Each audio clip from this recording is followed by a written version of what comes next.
Gotta aim for the top like, hold up. Yeah, I can never doubt myself, I know better. All of you critics be acting like you know better. Blowing the smoke, but I know when the dust settles that I'm in my element, it's evident that there's levels to the game. All of those dark nights I got then, breaking my back to make it out, got me feeling like rain. I ain't never need your help, I know you wishing me well. A penny for your thoughts, but seeing no change. I snap for the sun like Diddy, the riches got a mad ass son, I'm like Billy. I ain't never switch up, whole team with me, putting on for my city like OAGZ. Set the pace as long as you finish, consumers find a way inside your business. Babble if they try to dabble in it and they hate the fact that they may have to witness. You try to aim for the top like this and you're in your element with a fire like this, and they hoping you fall and they praying you miss, but it's all in the risk. I got you with the switch, you know. I'm in the zone. Give me the throne. One shot, that's all that you got. That's all that I know. Foot on the gas. 155 on the road. You could be a friend of me, an enemy. Keep that same old energy, cause I know. Hello and welcome to another edition of the Printing Money Podcast. As usual, I'm your host, Travis Cochran, but today we're riding solo. And, it's good because it's a moment of self-reflection on what was by far the worst week of the season the Printing Money Podcast has had. You'll see in our recap at the end of the episode, we have dropped under 60% for the first time all year. But don't worry. Nobody works harder when their back is against the wall than I do, and I am ready to rebound this week. It was ugly. It was brutal. It was a public betting dismantlization by Las Vegas. The top 5 teams in terms of bets wagered, tickets placed, all go down in flames. Let's take a minute and self-reflect the insanity of what we watched last week in the NFL. Monday Night Football, the San Francisco 49ers playing Kirk Cousins on primetime, 2-10 all time. Never beat the spread as an underdog. And my man has 35 of 45 for 378 yards, 2 touchdowns, the first play pick obviously, and no sacks against the San Francisco 49ers defense. Don't worry, I've checked it like 6 times. I don't know what happened on Monday night. There's not a lot to say. Obviously, McCaffrey doesn't fumble very often. That insanity touchdown to go in the half with 7 seconds left that should have been an interception is crazy. And it fell right in line with everything else that happened. Of course, we laid 6.5 on the Niners. You got the Bills losing to Mac Jones. Mac Jones is out there posting stat lines of his previous highest QBR against the Bills, 83%. Suddenly it's a 126.7. He's got an 84.8% completion percentage. He drops 272 in 2 tutties. His highest completion percentage against the Bills previously, 66%. Mac Jones looks like Peyton Manning, and the Bills go down. You on the Mac Jones train? Because I still think he's terrible. Kenny Pickett rolls into L.A., where, of course, we take a Printing Money lock-it-in pick on the Rams +3. And Kenny Pickett, suddenly 17 for 25 for 230, 68%. No turnovers, no touchdowns. I mean, you think Kenny Pickett's good, or should we still fire Matt Canada? Nothing's really changed, guys. I wouldn't overreact, and that's what everyone does in this spot, and that's why we're having a moment of self-reflection, right? Everyone overreacts to the result orientation of what happened. I'll tell you what happened. A bunch of favorites showed up and got their asses clobbered by a bunch of people who still are who we thought they were. Okay? Desmond Ridder is still who I think he is. He's terrible. And don't even tell me he did enough to win the game, because he didn't. I don't care. That wasn't him. That was the defense. Okay? Atlanta's defense and Baker Mayfield gave the game away. Desmond Ridder tried his best to not accept the gift. It was horrific. So, shout out to George and Winning Edge. He did take the Atlanta Falcons last week. He is the first co-host to beat me on a pick this year. Good for you. But I need to throw this out. Your take was that Desmond Ridder would be the reason why. Desmond Ridder is still one of the worst quarterbacks in the National Football League. Atlanta tried all offseason to find somebody else to take the helm of that team. They don't want him there. He's not a starting quarterback, not for long. There's a reason that stands for that. That's Desmond Ridder's place in the NFL, okay, at least as a starter. Then you've got the ugly, which was the refs. And I'm on the right side of some of these games, okay? But you got the Eagles on Sunday Night Football, where the refs literally basically just made sure the Dolphins couldn't compete. 10 penalties against the Dolphins accepted, 0 against the Eagles. You guys have probably seen the highlight videos all week. There were tons of footage of all the penalties the Eagles committed. Just no calls whatsoever. It's pretty bad. I think Philly probably wins the game anyways, but I'm still not convinced that Philly's not broken. I mean, Jalen Hurts is still doing all these uncharacteristic turnovers. They seem to still struggle with things that came easy to them last year. Miami, say what you want. I could be that guy. We can drive the drum home and say they can't beat good teams and overreact and do all this stuff, but there's not really a reason. They're going to be in the playoffs. The way the Bills are playing, they're probably going to win the division. I don't think there's a reason to overreact to what we're seeing here. I don't overreact to the Browns beating the Colts. Okay? The fact of the matter is the Colts put up a ton of offense, or 450 yards of offense with a backup quarterback against the Cleveland Browns defense. That's supposed to be amazing. And I get it, they were probably a little tired off the game against San Francisco, and it was certainly a letdown moment for them, and they came away with a victory. But the refs basically ensured they scored on the final drive. How many different defensive back calls can you get to put the ball in the end zone? Some of them just not even close. I mean, not even remotely close to an actual penalty. Not even remotely close. It was a bad week for refs. It was a bad week for favorites. It was a bad week for the sports betting public. It was a bad week for most sports betting sharps. And it was a bad week for the Printing Money podcast. And from me to you, bad weeks happen. That's why we stay inside of our unit plays. And that's why we make the best decisions we can. But I am ready. I am ready for a bounce back week this week in the National Football League. I will say we were 3-2 in college last week, which is not great, but it's a win. And I give those college picks still typically on TikTok on Fridays. Follow those socials. You can see the links over here in the description on our link tree or literally just on the page in front of you. But yeah, follow those. I'll give you my college picks. Right now, we're only podcasting the NFL. All right. A lot of stats, a lot of homework, a lot of work. Thursday night, the Buffalo Bills are hosting the Tampa Bay Buccaneers. Line opened at 8, currently 8.5 almost everywhere. And then one book that has a 9.5. Clearly don't touch that number unless you want Tampa Bay. I'm not touching any of it. The bet I like in this game is under 43. It opened at 42.5. It's up to 43. I think we just take this. Josh Allen's not looked great the last few weeks. Tampa Bay looked pretty good on defense again. Baker obviously looked like something was a little off. I'm not sure they get right in Buffalo on a short week. Josh Allen does normally stomp and beat up pretty good on heavy dogs when he is a heavy favorite. But I don't trust Buffalo's defense right now. Not after the last 2 weeks. Not after what I just saw Mac Jones do to them. Not after what I saw Tyrod Taylor do when they were winning that game for quite a lot of time. Something's wrong with the Bills. I think it's the mass amount of injuries. Something seems off with Josh Allen. They need to get right. And this is a get-right spot, but I'm not comfortable with them getting right with my money while I lay 9 or 8.5 or 8 or anything over a touchdown with a team that just lost to Mac Jones.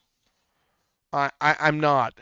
And I'm not backing Baker here with the points because I think it's absolutely a spot where Josh Allen, under normal circumstances, would win this game by 3 touchdowns. So, for me, the play here is the under. Primetime unders 16-7 this year. Primetime unders 2-1 last week. Primetime unders basically the most profitable straight bet in NFL history at this point. You just bet every primetime under, and I see a lot of reasons this game should go under. All right, We're moving to Indianapolis, where the Indianapolis Colts are going to host the New Orleans Saints. Indy opened as a 1.5-point favorite. They're now getting a point pretty much everywhere. Saints are favored by 1. The over is at 41, and I got to be honest, I like the over. I think the bet in this game is the over. Indianapolis gets a lot of overs with Gardner Minshew at quarterback. They turn the ball over a lot. Okay, they turned it over 4 times last week. Turned it over 4 times the week before that. And they're playing the best defense they've seen during that time in the New Orleans Saints because Cleveland didn't play that well last week. And the Saints have played very, very consistent defense. Consistent veteran defense. He's guaranteed to turn the ball over a few times here. Gardner Minshew is phenomenally good against man coverage. The Browns play a lot of it. He's not great against zone. The Saints play a lot of it. When he plays against zone, he basically looks like a backup quarterback. So I think the Colts struggle here. I can't bet Derek Carr. I don't like Derek Carr's red zone offense. I don't think Derek Carr really understands nuances of how to score on a football field. I'm telling you, every year I think Derek Carr is ready to take a step forward, and every year he gets more weapons, and every year he doesn't. So there's no reason to outthink myself now.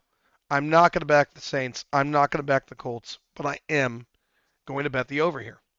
All right, we're moving on to Pittsburgh and what's going to be our first bet of the week. Now, it's not a lock it in. I try to keep the lock it ins to 4, but I do like it a lot. You can get the Steelers at +3 at home. And I got to be honest, Kenny Pickett is still terrible.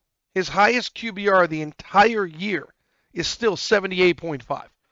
Okay, Fire Matt Canada is probably still ringing out in the stadium. It's not like I saw anything against the Rams. It was amazing. They won the game by 7, but the fact of the matter is they missed 2 field goals and an extra point on the Rams side of things in that game, and they gave up a ton of points in the fourth quarter, which is sort of uncharacteristic for a Sean McVay team, and Matt Stafford played a horrific fourth quarter. So, there's a lot of things that happened there for the Steelers to get a win. What did they do well? They played defense and they ran the ball, the same thing the Steelers have done well for 30 years. So here's the problem for Jacksonville. Jacksonville's secondary is exploitable by Deontay Johnson and George Pickens. Jacksonville's linebacking core and run defense is exploitable by Najee Harris. And Jacksonville's offense is going to struggle against TJ Watt and the Steelers. So for a lot of reasons here, I think Jacksonville's just due for a letdown, okay? When you look at Jacksonville's schedule, it makes sense to me that they would drop this game. So I'm backing the Steelers here. I don't know how they're 4-2. I do not think they're that great, but I won't be shocked if they go to 5-2 with a victory here. I really wouldn't. And if you're going to give me that many points at home, tough spot for Jacksonville. I just don't know if they're ready for this game. So I like the Pittsburgh Steelers. Take them +3. Houston travels to Carolina. Both teams off a bye week. Bryce Young versus C.J. Stroud. DeMeco Ryans in that defense. Much better than Carolina's. I hammered this on Sunday night when it was 2.5. Lock it in. You could still find it right now at 3 just about everywhere. And the 3 is actually a -105 for Houston that I can see. I see no reason not to take it. I feel like it could be a trap game. I'm not exactly sure what we're walking into. It seems like there's a ton of bets here being made on the other side. Pros coming in on Carolina. I just don't see it. I know that bye weeks are used to get right. I know Miles Sanders got a little healthier. I know that they're going to simplify the offense for Bryce Young.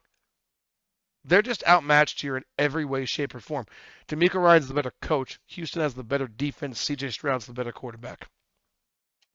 I'm all over Houston at less than a field goal. All right, the Philadelphia Eagles traveling to Washington to play the Commanders. Spread right now -6.5, which is the same exact line to open at. It hasn't moved anywhere. And that's kind of shocking considering that 88% of the money, 79% of the bets has come in on Philly. And the line hasn't moved. Let that sink in for a second. Look, I get it. No one's riding the Sam Howell train. Everyone has stepped off. it looks like Ron Rivera has lost control of his locker room. They look like a team that doesn't want to play. Johan Dodson's non-existent. They can't get a lot going. They just lost to Tyrod Taylor. However, I said it earlier in the year. They play the Eagles tough, and we were on the right side of that game. This game's in Washington, and I still think they play the Eagles tough. I got to tell you, I'm not betting this game. I'm going to lay off this game entirely. But if you held a gun to my head and told me to pick a side, I don't think the Washington Commanders are as crazy as everyone else does. Over 44.5, it's dropped to 43. It's just not a line worth touching to me. We're going to head on over to Dallas. Dallas Cowboys off a bye. Mike McCarthy, not exactly a great record off a bye. Don't really think it matters. Getting a very angry, upset Sean McVay, who was clearly hoping for a better show last week against the Steelers. The line opened at 6. It's currently Dallas 6.5. Literally everything I could see makes it about Dallas 6.5. I mean, I have it at 6. I don't really see a reason here to do anything with this game either. 82% of the money is on the Cowboys. The Rams defense has just looked bad. I just think I leave this game alone. It's another game that I just don't really see a point of touching, guys. Whenever you're in the trenches running bad, per se, all kinds of crazy things are happening. Why push it? Miami hosted the New England Patriots. The line was 10.5. Okay, it was actually 11 on the look ahead. It opened at 10.5 after the Eagles won the game. Now that line is sitting at 9 or 9.5 everywhere. Lock it in. Miami's been doing this all year. They beat up on bad defenses. Make no mistake about it. The New England Patriots, without Christian Gonzalez, without Matthew Judon, are a bad defense. I don't care if Mac Jones had 700 yards last week. He's still terrible. He's not going to be able to pick apart Miami the way Jalen Hurts just did. It's a get-right spot for the Dolphins. It's at home. New England historically struggles in Miami desperately. Lines drop to 9. Take it. This is probably another 2-touchdown win by the Dolphins in a huge get-right spot. I like Miami. Don't overthink it. Overs at 47. It's tough to touch those with Mac Jones on the other side, especially considering that if Miami has a Miami game, they can get 40 of it on their own. I just leave it alone. You've got the Battle of New Jersey between two teams that call themselves New York, where the New York Football Giants host the Jets. Jets. Giants right now +3. Line open. Jets -3. Line's not going to move. I don't think it's going to move. I see no reason for it to move. The fact of the matter is 39% of the bets are on the Giants. Only 26% of the money. Yeah, I like the Jets. The Jets off a bye week. You don't know if it's Tyrod Taylor or Daniel Jones. Early reports say it's probably Daniel Jones. I don't know if that makes them better. I really don't. They're not getting 5 offensive linemen back to help with the Jets pass rush this week. Right? Sauce Gardner's going to be on the field. Jets are getting healthier. Breece Hall is actually looking like he has a shot for comeback player of the year. Jets. The fact of the matter is, the money's coming in on the Jets, so you're not going to get a better line here. If you want the Giants sort of thing, maybe wait, get 3.5. But I can't back the Giants. I can't back Daniel Jones. I can't back Tyrod Taylor. There's just no chance that I'm going to be backing the Giants. In fairness, the Giants defense has played better lately. You've got an over-under. It's starting at 36. It's crept its way up to 37. I think it's just too low of a point total for me to touch, honestly. But if it continues to trend upwards, you can get through a few more key numbers there. The under may be a look Sunday morning. But I like the Jets here, -3. So one of my favorite games of the week, and I guarantee you what's going to be one of my most unpopular opinions. But I've been taking it all year. I don't see a reason to stop taking it now. Mike Vrabel at home in Tennessee against Desmond Ridder. I'm not going to do it to y'all again. You hear me do it every week. Mike Vrabel, it's a home dog, off a bye week. Yeah, line open, Atlanta minus 2.5.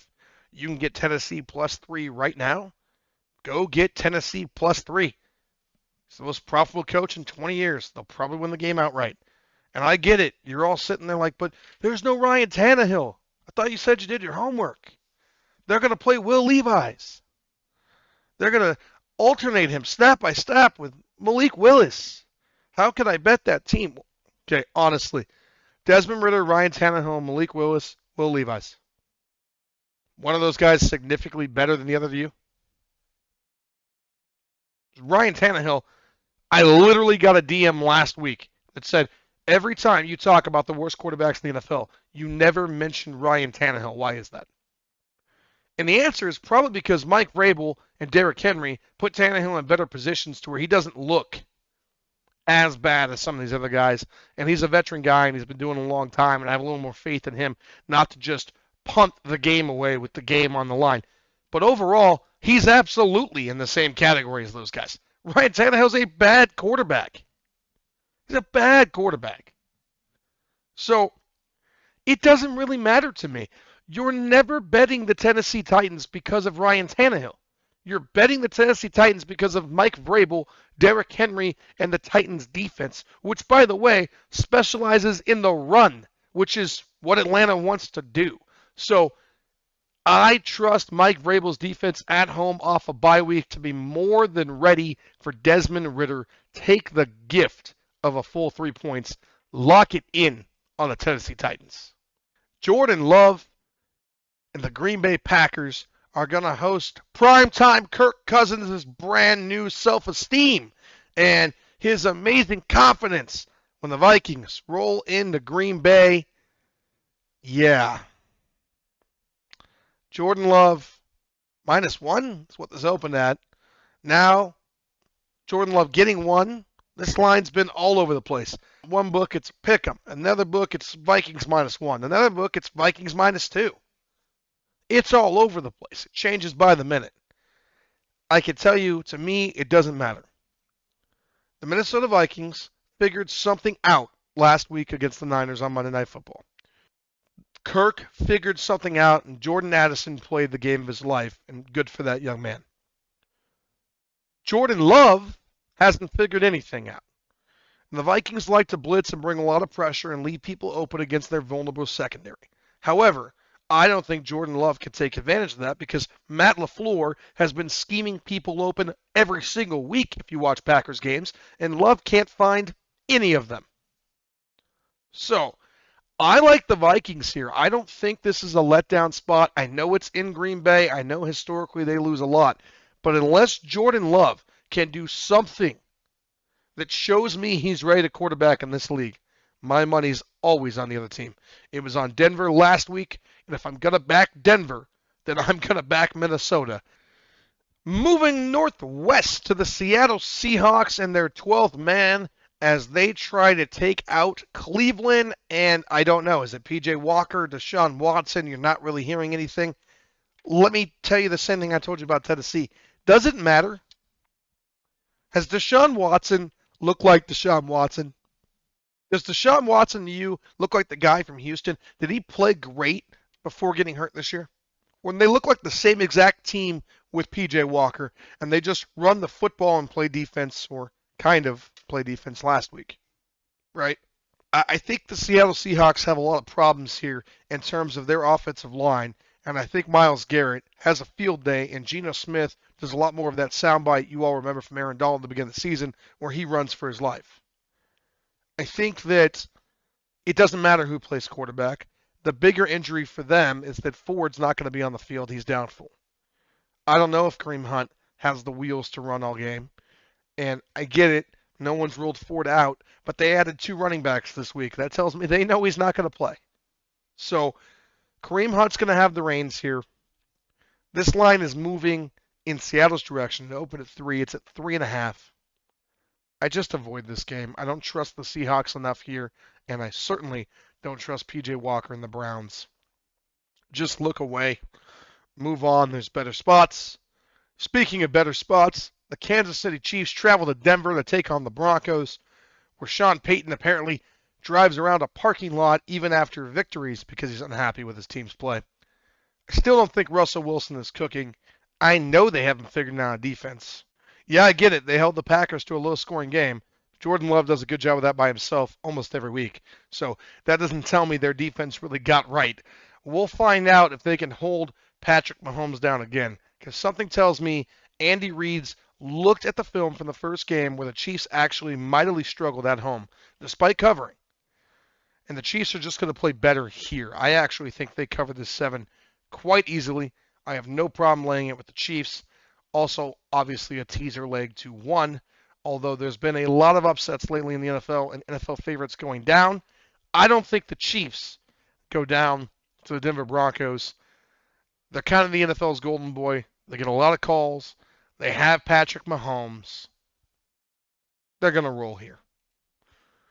Let's move out to San Francisco, where things just keep getting worse for a 49ers fan. I literally had to wear a Golden Knights jersey today just so I can remember what it was like to be a fan of a winning team. It's been a rough couple of weeks, guys. Bear with me. Okay. And the line opened at 6. We're back at home playing Joe Burrow and the Bengals, who've been very hit and miss. And we should feel really good in this spot. But then today, Brock Purdy's in concussion protocol. No QB has cleared concussion protocol all year the same week, which means our starting quarterback for Sunday in his first game as a San Francisco 49er is going to be Sam Darnold. No Deebo Samuel. No Trent Williams. The line's moved to 3 or 3.5 almost everywhere. The books think Purdy's worth 3? That seems like a lot. I can't do it. I just can't do it. I'm just going to avoid because I can't take the sadness anymore. That's where I'm at. I like a teaser leg of Cincinnati +9. Not going to touch it. Nobody else knows what to do with neither. It's literally 50-50. 49% of the bets, 44% of the money on Cincinnati. 51% of the bets, 56% of the money on San Francisco at this point. And honestly, a lot of that is probably some pros. They got Bengals 6.5 or 7, I believe was the look-ahead line before we lost to Minnesota. And they're now grabbing San Francisco -3 on the other side. So there was some opportunities for really good numbers here. But I can't do it. I've lost a ton of money on the San Francisco 49ers the last 2 weeks. I'm just going to let somebody else disappoint me. All right. The Arizona Cardinals host the Baltimore Ravens. Ravens -8.5. Cardinals' best bet this season has been the first half. Baltimore hasn't had a single game yet where they haven't scored first. This is a Baltimore tease to 2.5. Pretty much all day, twice on Sunday. Kyler Murray is practicing in full. I don't think it matters. The Cardinals don't have enough to win this game. James Conner's still out. Zach Ertz was placed on IR this morning. This is a Baltimore win, pretty plain and simple. And I know it feels like a huge letdown spot after that Detroit win. It's a big win at home. But Harbaugh's a good enough coach to where they won't have one. Not against the Cardinals. So, tease Baltimore here. I think it ends up pretty good for you. The Chicago Bears travel to the Los Angeles Chargers at home, SoFi Stadium.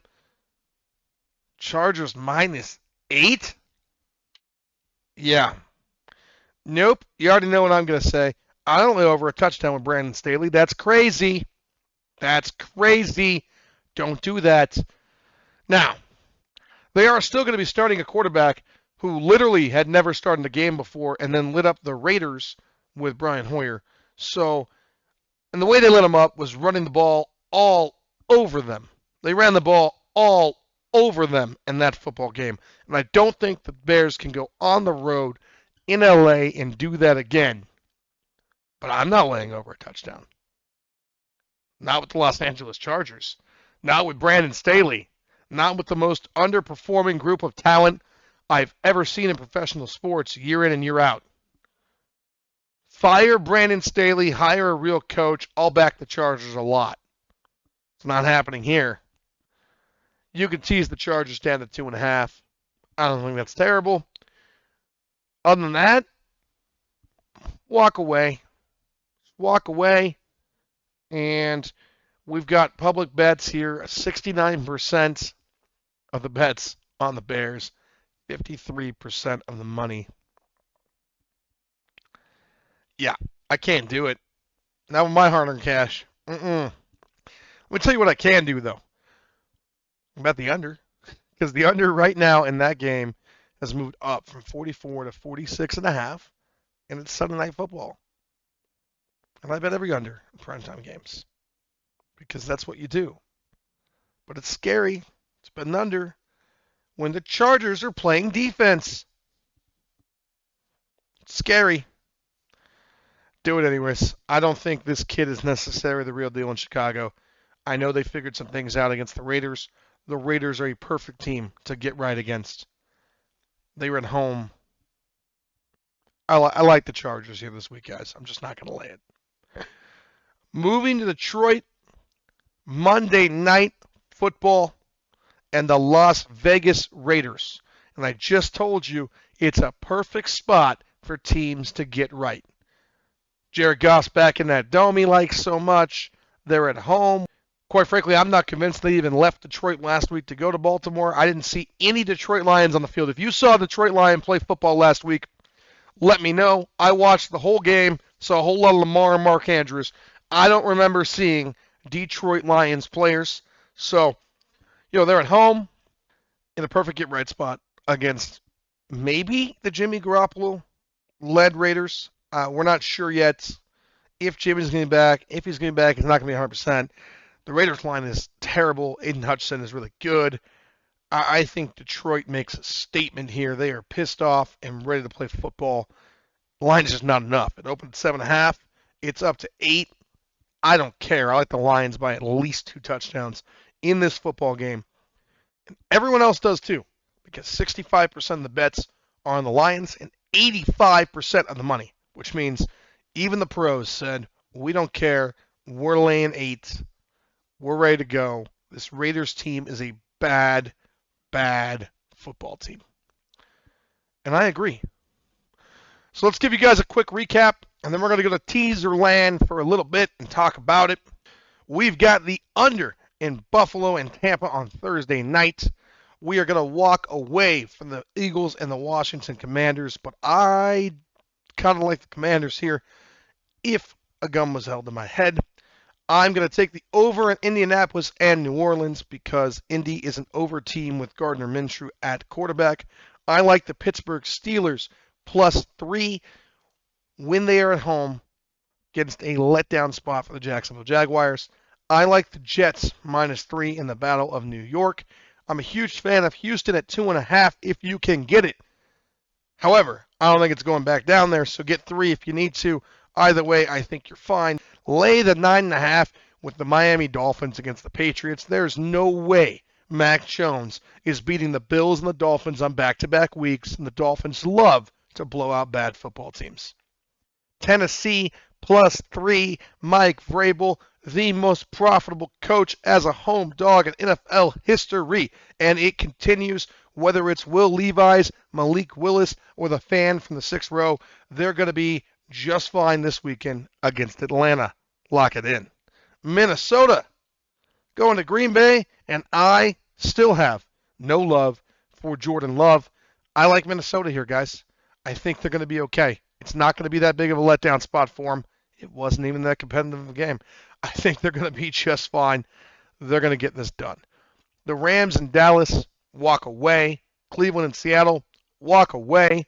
The Chiefs, I actually don't mind laying the 7 with the Chiefs. I think they have a better showing, even though the game is in Denver this time. San Francisco and Cincinnati, I'm going to walk away. There are a ton of bets coming in on San Francisco. I just told you guys it's 51-56. There's another book right now that's 79-66. I can't do it. I don't know what Sam Darnold's going to look like. No Trent Williams still. No Deebo Samuel still. Maybe it's me being too much of a fan, but I don't need my heart broken here again. I've lost a lot of money on the San Francisco 49ers the last 2 weeks. I'm going to walk away. Baltimore at Arizona. Yeah, I like the Ravens here, guys. I'm not going to lie to you, but I like it more as a teaser, mainly because Kyler Murray is practicing, and I want to know more about that before I lay it straight. Chargers, I can't put over a touchdown on Brandon Staley. I'm walking away. However, betting the under, Sunday Night Football, Detroit is going to blow out the Las Vegas Raiders. Take the Detroit Lions, lock it in. Feel free, honestly, to take the under. It's another primetime game. I don't think the Raiders are going to do much scoring. So I know what the Ravens did last week, but I think this game looks a lot more like when Detroit played Green Bay. So you got lock-it-ins right now on Houston, Detroit, Miami, and Tennessee. Lock those in. Again, that's Houston, Detroit, Miami, Tennessee. Lock those in. We've got a survivor pick of the week in the Miami Dolphins because the Patriots are not beating the Bills and the Dolphins on back-to-back weeks. Yes, if you rode with me last week, we lost survivor. I am only in one more pool. I have now been kicked out of 2 survivor pools, but I will continue to give you my picks every week. And none of you thought Mac Jones would beat the Bills either. So, I could apologize, but what the hell was that?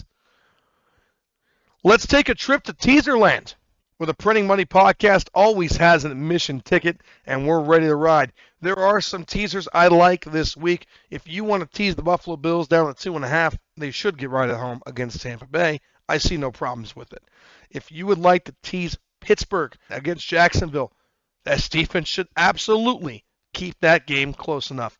If you want to tease the Colts up to 7.5 against the Saints, the fact of the matter is I can't imagine a world where they don't keep it close because Derek Carr still hasn't figured out the red zone offense.